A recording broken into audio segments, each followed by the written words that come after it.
I'm Debra Dennison. I was diagnosed with stage 2 breast cancer in March 2017. And at that time, they thought I would need a simple lumpectomy followed by about 16 rounds of radiation. Apparently, though, after my lumpectomy that was supposed to be so simple, they uncovered 3 tumors, not one, and they found that the nodes that they had determined to be free of cancer were in fact impacted. So they rushed me into chemotherapy 4 months. But at the beginning of chemotherapy, I discovered that I needed to really look farther. I knew there had to be a better way. Oh, it affected everyone, me and everyone. My daughter, my family, my spouse, my son, my friends. It affected everyone because I was the healthy one of the group. I was always the one that never got sick. So my entire social system and social support system said, it can't be, you're not the one, this isn't for you, this happens to someone else, but it doesn't happen to you, Deb. But it was happening to me, and that was the hard part. Oh, they totally rallied round. I'm very blessed. My daughter, I knew I could count on her. She went right into research mode. My friends were there by my side. They were bringing little gifts. They all asked to do a chemo session with me, and so every 2 weeks I had a different friend sitting beside me in the purple chair in our chemo lab and offering continuous support. Friends calling saying, let's go for a walk, because I was big into exercise, so we would walk every day. They were just always there. My friends were so there for me. It was wonderful. Beyond the traditional that my oncologist recommended, at that time it was when I started really reaching out and looking into something else, because I really believe your body can heal itself. I really always have believed that. So I delved deep and hard into research. I came across Ty and Charlene and their Truth About Cancer series. I ordered it, I listened. Every single day I would spend probably 4 hours a day, inundated myself with good, helpful information, and I changed everything about my life. I mean, my life is almost unrecognizable, the before and the after. Not that I didn't have a great life before, but I am a changed person today. There were so many things. I found God. So I found a very nifty church close to my house, and I have my church community, and they were incredibly supportive. But I changed my diet into extreme clean eating, herbs, spices, oils. I cut out meat for several months, and then I started gradually bringing it in. I hired a nutritionist, I hired a reflexologist, a holistic nutritionist, a holistic reflexologist, an energy specialist, massage therapy. I was doing everything I can and still am. I did a lot of vitamin C continuously throughout the chemo and beyond, still am. Vitamin C, IV vitamin C and mistletoe. I was searching, but I was following everything up with research that I felt was solid, and I was praying that I was on the right path. And the happy day of my life was January 30th, when I met with my surgeon, having had a double mastectomy, and she said, the pathology has come back, Debra, and there is no evidence of breast cancer left, and your nodes are clear. And that was, wow. I was pretty joyful, excited, praise God for that. I'm doing great. I'm maintaining all my protocols. I'm still eating extremely clean, very spiritual, working on my sleep, like really working on my sleep, which is always going to be a bit of a challenge for me, I think.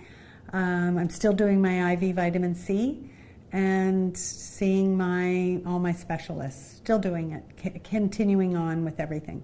Well, I refused further treatment from the mainstream. They wanted me to do 25 rounds of radiation, and I said, no, my pathology is showing clear. I don't want to do that. So they have accepted that. So my status to date is all good, all good. Yeah, I keep going for markers, tests that I pay for.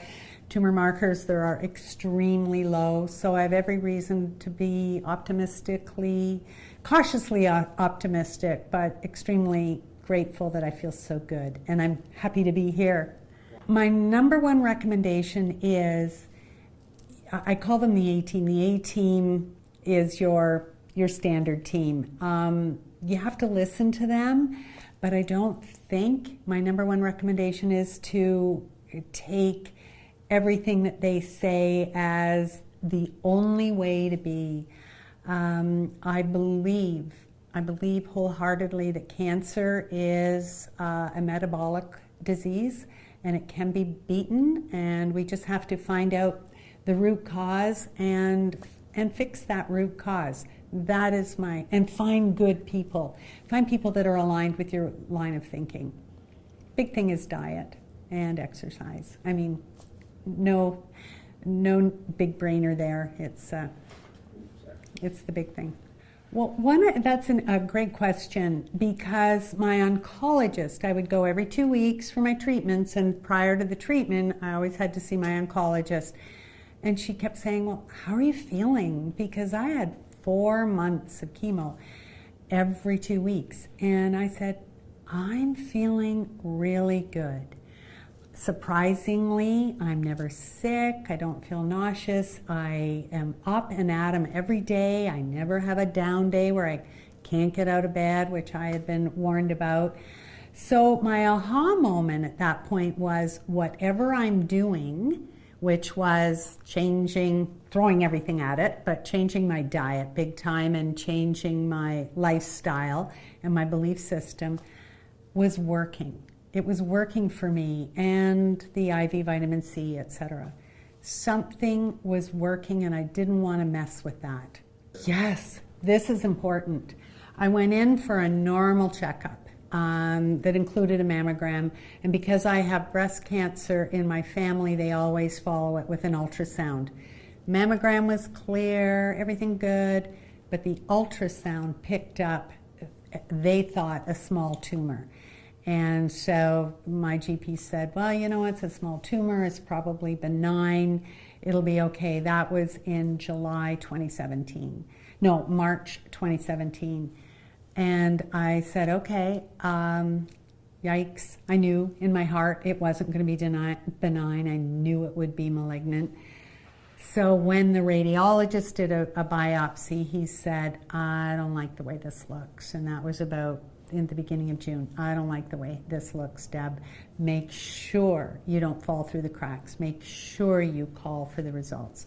So when they did call me, they said, yep, you've got a malignant tumor, but it'll probably be a simple lumpectomy, as I had mentioned earlier. Simple lumpectomy turned out to be much more involved, and the cancer had spread. So then that's why they decided to treat before they did more surgery. So they wanted to treat it with chemo, then do a double mastectomy and take out more lymph nodes, which is what they did. But at that point of time, if I had an aha moment, it was that I'd had some time to get used to the diagnosis and do research on my own.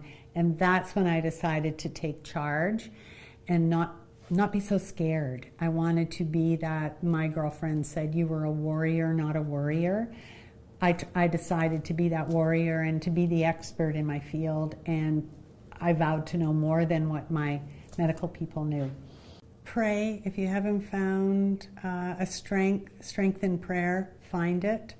It's extremely elevating, and God is always there to give you someone to talk to about it. It's I think you pray, and you pray for the tools to heal yourself. Josh Axe said, everybody is different. I totally agree with that. Everyone is different. Everybody may have a different healing journey, but you need to be on that journey.